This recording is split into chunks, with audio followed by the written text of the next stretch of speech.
ఇందిరమ్మ ఇళ్ల పంపిణీకి ముహూర్తం ఖరారైంది. ప్రజలు తమ సొంతింటి కలను నెరవేర్చుకునేందుకు సీఎం రేవంత్ సర్వం సిద్ధం చేసి డేట్ టైం ఫిక్స్ చేశారు.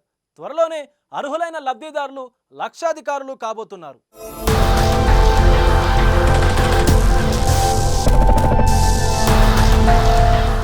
తెలంగాణలో ఇండ్లు లేని పేదలకు ఇందిరమ్మ ఇండ్లు మంజూరు చేస్తామని రేవంత్ ప్రభుత్వం ప్రకటించిన సంగతి తెలిసిందే. ఇందిరమ్మ పథకం ఇండ్లు నిర్మించుకునే పేదలకు 5 లక్షల ఆర్థిక సాయం అందజేయనున్నారు. తొలి విడతలో సొంత జాగా ఉన్నవారికి పథకం అమలు చేయనున్నట్లు ఇప్పటికే ప్రభుత్వం ప్రకటించింది. ప్రస్తుతం అర్హుల గుర్తింపునకు గ్రామాలు, పట్టణాల్లో సర్వేయర్ల ద్వారా సర్వే నిర్వహిస్తున్నారు.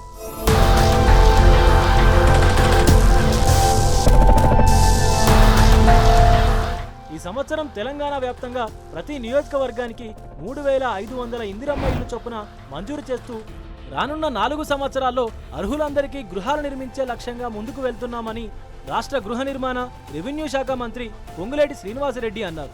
ఇప్పటికే ఇందిరమ్మ ఇళ్లకు దరఖాస్తు చేసుకున్న వారిలో అత్యంత నిరుపేదలను పారదర్శకంగా గుర్తించి వారికి జనవరి 31లోగా మంజూరు చేస్తామని వెల్లడించారు. ఈ నెల 26 నుంచి రైతు భరోసా, రేషన్ కార్డుల పంపిణీ, ఇందిరమ్మ ఆత్మీయ భరోసా ఈ 3 పథకాలను అమలు చేయనున్నామని తెలిపారు మంత్రి.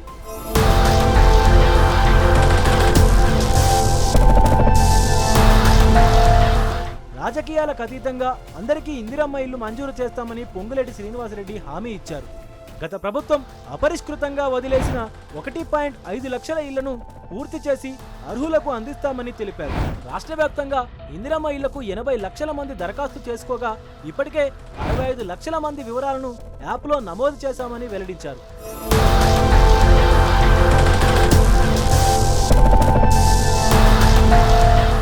అన్ని గ్రామాల్లో గ్రామ సభలు ఏర్పాటు చేసి లబ్ధిదారుల జాబితాను రూపొందిస్తామన్నారు. జాబితాల రూపకల్పనలో ఇందిరమ్మ కమిటీలు కీలకంగా వ్యవహరిస్తాయి. ఇప్పటికే అన్ని గ్రామాలు, వార్డుల్లో ఈ కమిటీలు ఏర్పాటు చేశారు. గ్రామ సభ ద్వారా రూపొందించిన లబ్ధిదారుల జాబితాను ఆయా జిల్లాల కలెక్టర్లకు పంపిస్తారు.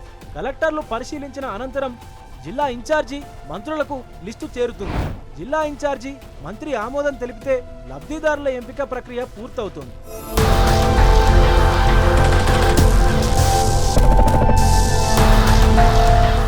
ప్రభుత్వం ఇచ్చే 5 లక్షల మొత్తం 4 దశల్లో లబ్ధిదారుల ఖాతాల్లో జమ చేస్తారు.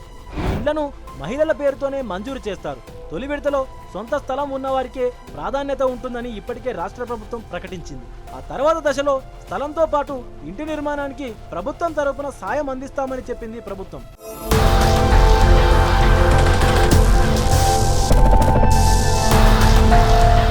ప్రపంచంలో ఏ మూల ఏ క్షణం ఏం జరుగుతుందో వేగంగా తెలుసుకోవడానికి తొలి వెలుగు వాట్సాప్ ఛానల్ని ఫాలో చేయండి.